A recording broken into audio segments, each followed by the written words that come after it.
Le Seigneur soit avec vous. Et avec votre esprit. Évangile de Jésus-Christ selon saint Jean.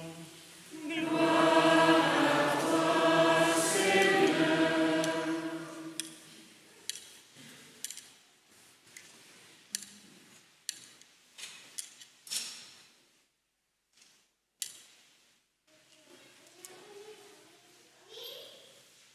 En sortant du temple, Jésus vit sur son passage un homme qui était aveugle de naissance.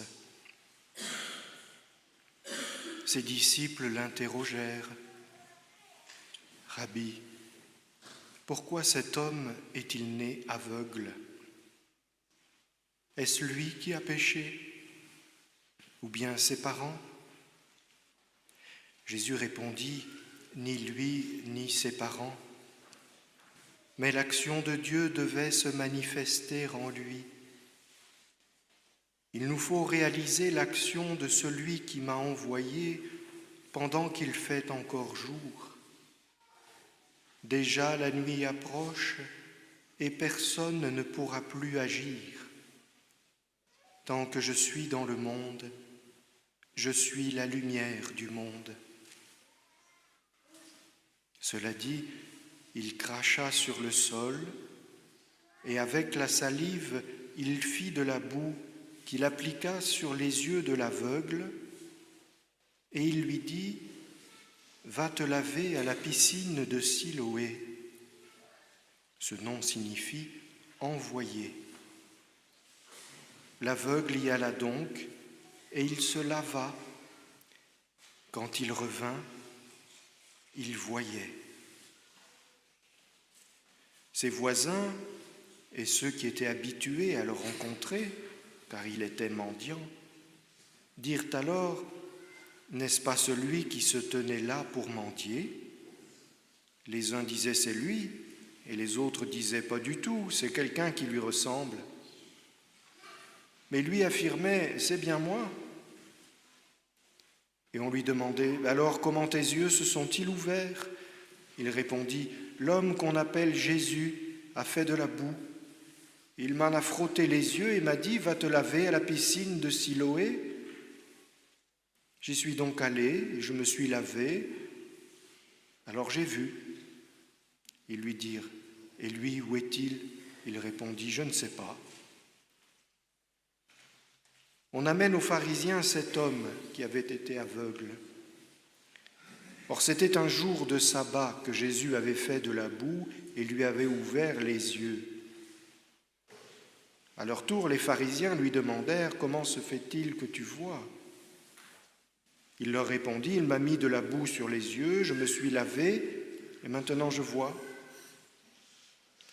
Certains pharisiens disaient « Celui-là ne vient pas de Dieu puisqu'il n'observe pas le repos du sabbat. » D'autres répliquaient « Comment un homme pécheur pourrait-il accomplir des signes pareils ?» Ainsi, ils étaient divisés. Alors il s'adresse de nouveau à l'aveugle. « Et toi, que dis-tu de lui, puisqu'il t'a ouvert les yeux ?» Il dit « C'est un prophète. » Les Juifs ne voulaient pas croire que cet homme qui maintenant voyait avait été aveugle. Voilà pourquoi ils convoquèrent ses parents et leur demandèrent « Cet homme est bien votre fils ? Et vous dites qu'il est né aveugle ? Comment se fait-il qu'il voit maintenant ?» Les parents répondirent « Nous savons que c'est bien notre fils et qu'il est né aveugle. Mais comment il peut voir à présent, nous ne le savons pas. Et qui lui a ouvert les yeux, nous ne le savons pas non plus. Interrogez-le, il est assez grand pour s'expliquer. » Ses parents parlaient ainsi parce qu'ils avaient peur des Juifs. En effet, les Juifs s'étaient déjà mis d'accord pour exclure de la synagogue tous ceux qui déclareraient que Jésus est le Messie. Voilà pourquoi les parents avaient dit « Il est assez grand, interrogez-le. » Pour la seconde fois, les pharisiens convoquèrent l'homme qui avait été aveugle et ils lui dirent « Rends gloire à Dieu, nous savons, nous, que cet homme est un pécheur. » Il répondit « Est-ce un pécheur ? Je n'en sais rien. Mais il y a une chose que je sais. J'étais aveugle et maintenant je vois. » Ils lui dirent alors « Comment a-t-il fait pour t'ouvrir les yeux ?» Il leur répondit « Je vous l'ai déjà dit et vous n'avez pas écouté. Pourquoi voulez-vous m'entendre encore une fois ? Serait-ce que vous aussi, vous voulez devenir ses disciples ?» Ils se mirent à l'injurier. « C'est toi qui es son disciple. Nous, c'est de Moïse que nous sommes les disciples. Moïse, nous savons que Dieu lui a parlé.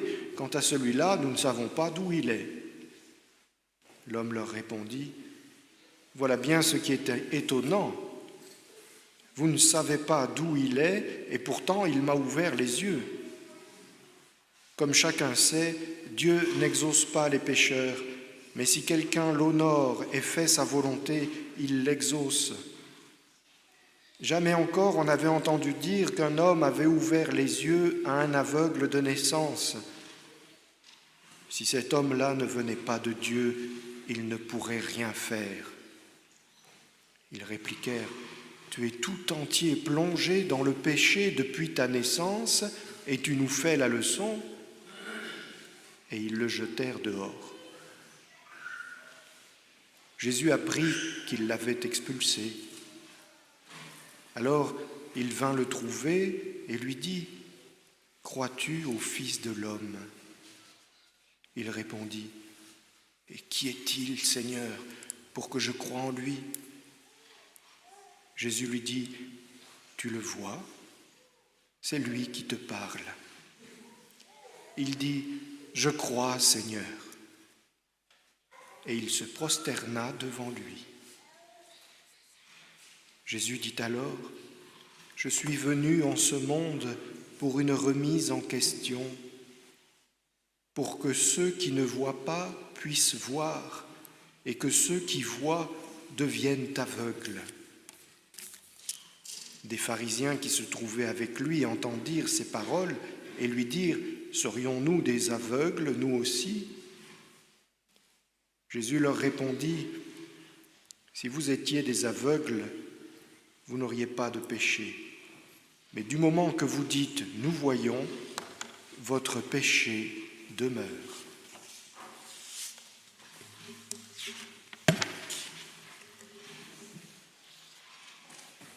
Acclamons la parole de Dieu.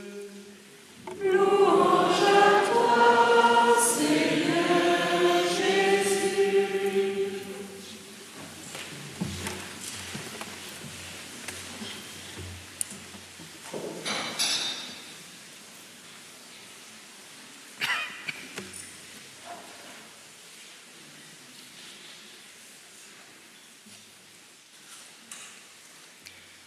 Frères et sœurs, m'autorisez-vous à vous accabler d'un court moment de sincérité ? Je crois que c'est la première fois que je me dis au début d'une homélie, « Mon pauvre, comment tu vas t'en sortir sur ce coup-là ?» Et il faut dire que le jour est d'exception. Nous sommes au 4e dimanche de Carême. Ça n'est pas rien, c'est le dimanche où on rentre dans la joie. Nous sommes au cœur du festival de Saint-Joseph, le 19 mars. Ça n'est pas rien tout de même. La fête liturgique de Saint-Joseph étant reportée à demain, ça nous donne l'occasion de faire 3 jours de fête au lieu de 2, c'est bien. Et donc je parle pour vous qui êtes là, si nombreux. Enfin, un 19 mars, on n'a jamais vu la foule jusqu'au fond de la place, dehors. Heureusement qu'il ne fait pas trop froid, merci Saint-Joseph, hier il pleuvait. Et puis il y a ceux qui nous rejoignaient par amitié sur les ondes de la radio ou sur Internet et qui se disent qu'est-ce qui se passe là-bas, qu'ils soient si nombreux. Il y a ceux qui ont suivi tous les enseignements du week-end et ceux qui débarquent pour la messe. Et par-dessus le marché, s'il n'y avait pas encore assez de raisons de se réjouir, aujourd'hui nous célébrons le beau jour, la date anniversaire où cette église fut consacrée, d'où la présence des lumières à tous les points où elle a reçu l'onction sainte. Tant de joie, tant de lumière. Le jour de l'évangile de la guérison de l'aveugle-né. Par où commencer? Et surtout, comment cela va-t-il finir? Écoutez, on va rester près de l'Évangile, c'est peut-être le moyen le plus sûr de ne pas se perdre. Et puis dans l'Évangile, c'est bien connu, il y a tout. Et si quelque esprit chagrin, et je ne crois pas qu'il n'en existe ce matin, venait à me dire cette homélie était franchement longue, je répondrais avec un air détaché, pas plus que l'Évangile.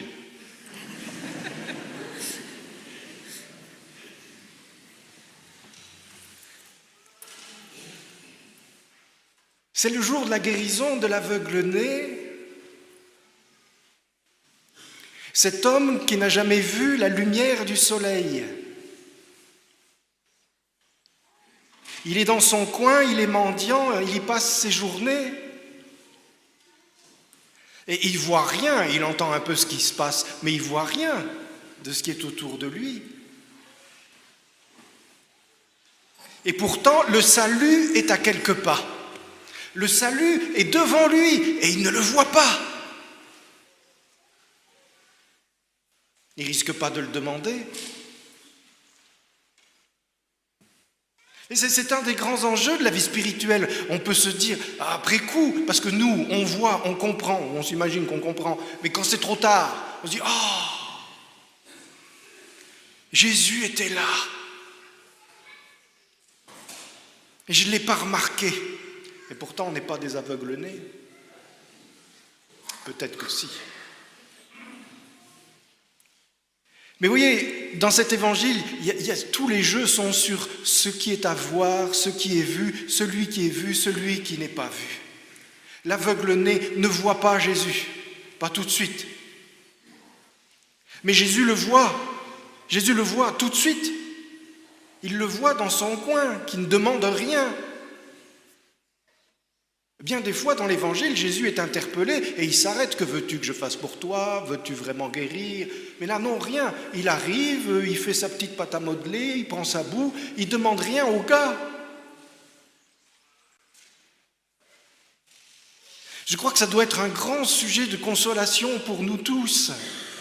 On n'a pas besoin de maîtriser nos vies spirituelles. On n'a pas besoin de tout voir, de tout comprendre et de tout entendre pour être sûr d'être sur le bon chemin.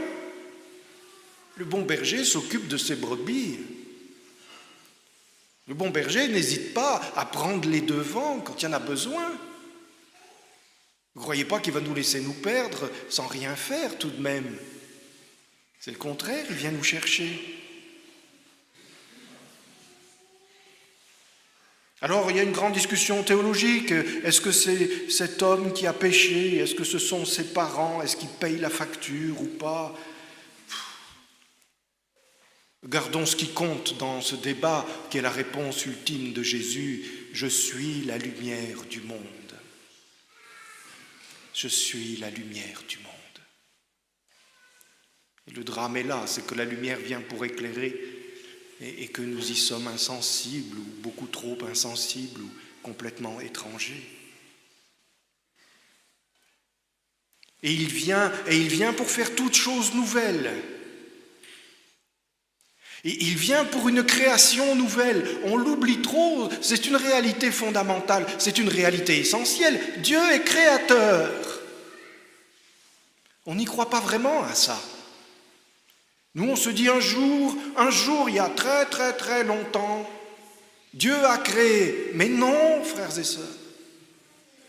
Dieu est créateur, Dieu ne sait que créer, Dieu ne peut qu'engendrer, Dieu donne la vie nouvelle, toujours nouvelle. Il est la nouveauté. Et il crée. Sans cesse, à tout moment, il fait toutes choses nouvelles. Ses méthodes sont bien connues, il ne les change pas, elles sont éprouvées, il prend un peu de terre, un peu de boue, mais ce qu'il fait. Et il lui dit, va te laver à la piscine de Siloé. Ce serait quand même bien la première fois que Jésus nous manipule comme des objets. Et il nous respecte infiniment, où que nous en soyons, aussi peu que nous voyons ce qu'il fait. Il nous demande toujours notre collaboration. Va te laver, va te laver. On attend quelqu'un qui fait des grands miracles, mais vous voyez comment Jésus se présente ici. Il ne se présente pas comme un thaumaturge en disant « abracadabra, regardez bien les gars, ça va vous épater ». Il parle de purification. Va te laver à la piscine. Je suis là pour enlever toutes les impuretés, je suis là pour enlever tous les obstacles. Rien ne doit empêcher mes enfants de se rassembler. Rien ne doit les détourner de l'alliance à laquelle le Père les appelle. Il faut que leur cœur soit tout orienté vers Dieu. Je viens pour les purifier, pour les simplifier, pour les orienter, pour les réconcilier. Va te laver à la piscine de Siloé. Saint Jean sait bien qu'on ne voit pas grand-chose et qu'on n'y connaît presque rien. Alors il nous explique, la piscine de Siloé, ce nom veut dire l'envoyé. Quand Jésus dit « Va te laver à la piscine de Siloé », et il dit à cet homme « Je suis l'envoyé ». Il l'introduit d'emblée dans le mystère, il sait à qui il parle, il sait comment s'adresser à lui. Et quand on connaît Dieu, alors on se connaît soi-même. Vous voulez savoir qui vous êtes, vous voulez vous connaître. Abîmez-vous, perdez-vous dans le Sacré-Cœur, découvrez, aimez, comprenez, connaissez Dieu. C'est en lui que l'homme se découvre. Et en découvrant en Jésus l'envoyé, cet homme découvre sa propre vocation, qui est d'être envoyé lui-même, porter la lumière, transmettre ce que Dieu lui a donné. Pour le reste, tout est très simple. Vous savez, il n'y a pas besoin de faire des grands discours. L'aveugle y alla, il se lava, il revint, il voyait, c'est tout.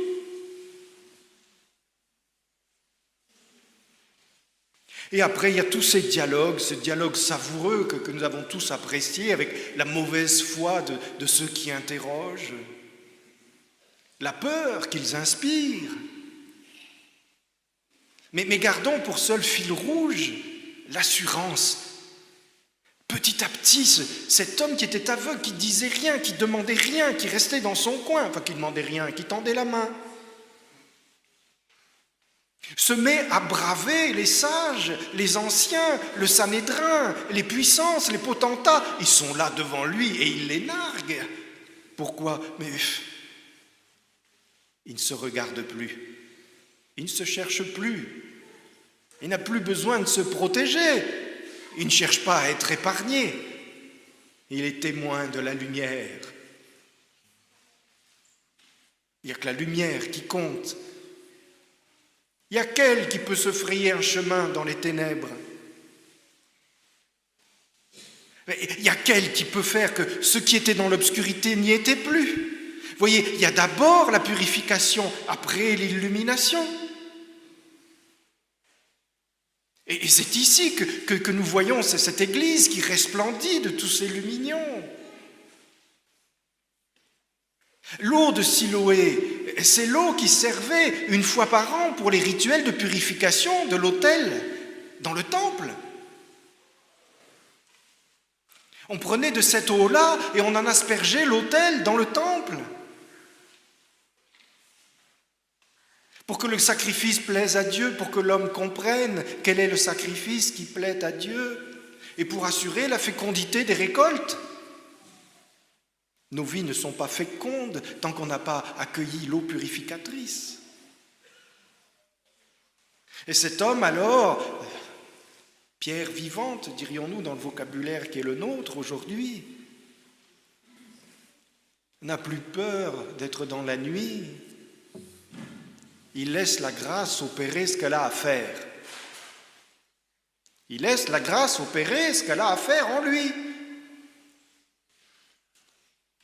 On croit être des bons intendants quand on muselle la grâce.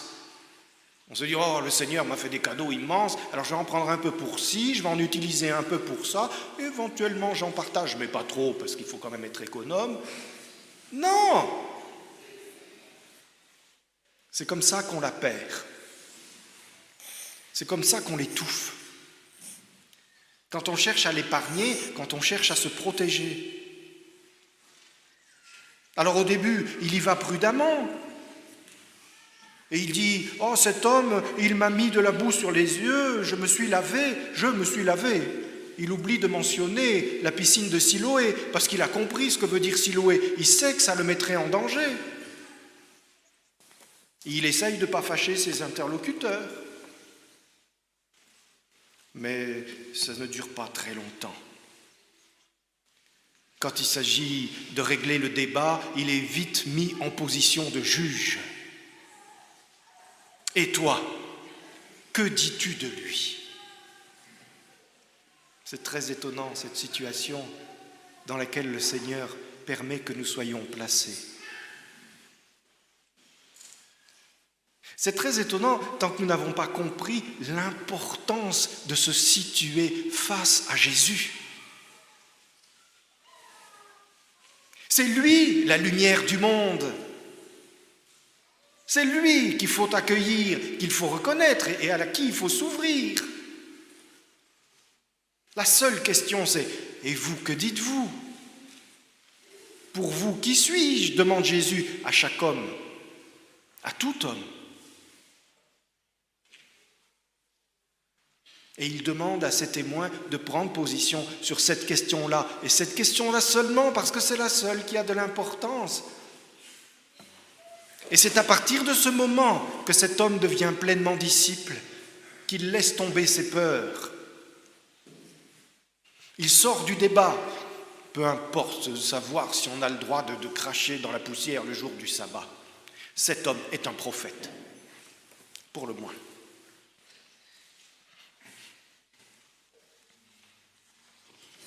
Voilà qui est Jésus pour lui. Et ensuite, le grand débat, le grand procès, où il se fait injurier, où on le traite d'hypocrite, où on essaye de le coincer, et finalement il se fait rejeter, il se fait exclure. Et à vue humaine, on pourrait dire, tout ça est un bel échec. Ses parents ne l'ont pas soutenu. Les juges se sont moqués de lui et l'ont renvoyé. Et le revoici à la rue, et cette fois-ci, il ne peut plus continuer à mendier, il ne trouve personne pour le reconnaître ou pour le soutenir. Il est plus seul qu'il ne l'était dans les ténèbres de sa cécité.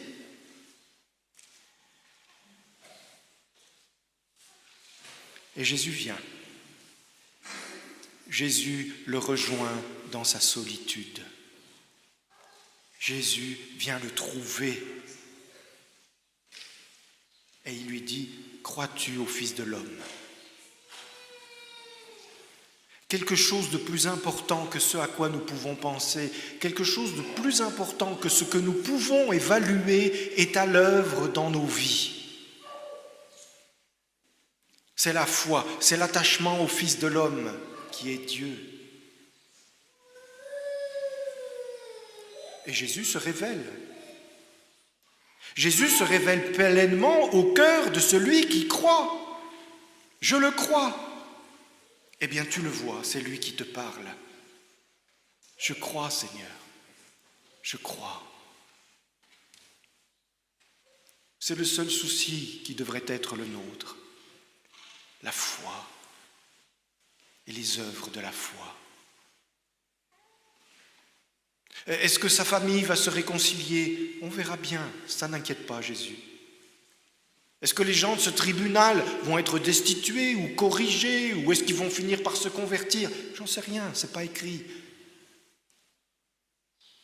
Ça ne gêne pas Jésus. Chaque chose en son temps. Tout homme a son rendez-vous. Tâchons de ne pas rater le nôtre, non pas par égoïsme, mais pour pouvoir nous aussi être les envoyés. pour pouvoir nous aussi nous purifier à la fontaine de Siloé et être des envoyés qui témoignent de leur foi, qui disent qui est Jésus. Le reste, vous savez. Et c'est là que nous sommes transportés dans le mystère de Nazareth. Parce que ce thème de la lumière, c'est celui qui ouvre l'évangile de Saint Jean. Nous l'avons bien reconnu, c'est celui du prologue. La lumière est venue, il est venu chez lui, et les siens ne l'ont pas reçu. Personne n'en a voulu, pourquoi ? Parce qu'ils ne l'ont pas vu. Parce qu'ils ne l'ont pas reconnu. Ils ont dit « Oh Jésus, c'est sûr c'est quelqu'un de bien, c'est un enfant sage. Oh ben Jésus, c'est un bon apprenti dans l'atelier de son père, il travaille bien. » Peut-être même il y en a qui ont dit « Oh Jésus, quel beau jeune homme, c'est un beau parti à marier. » Ils ont dit plein de choses élogieuses sur Jésus. Mais qui a vu ? Marie, bien sûr, Joseph, évidemment. Et puis qui ? Est-ce qu'on l'aurait vu ? Est-ce que nous aurions été avec ceux qui faisaient saigner le cœur de Saint Joseph, qui reprennent à leur compte le cri du psaume « Où est-il, ton Dieu ?» Je suis un aveugle sur le bord du chemin, tout le monde m'ignore et je ne peux rien.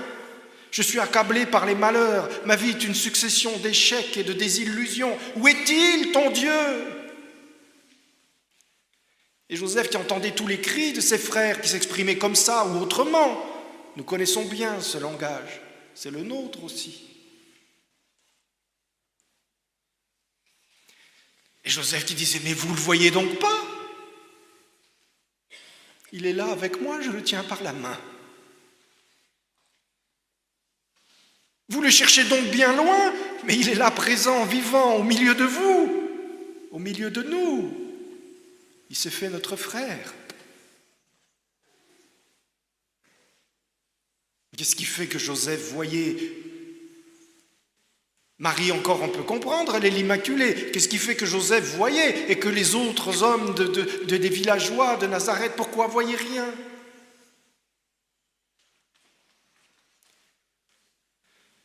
Parce que pour voir la lumière, il faut être lumière.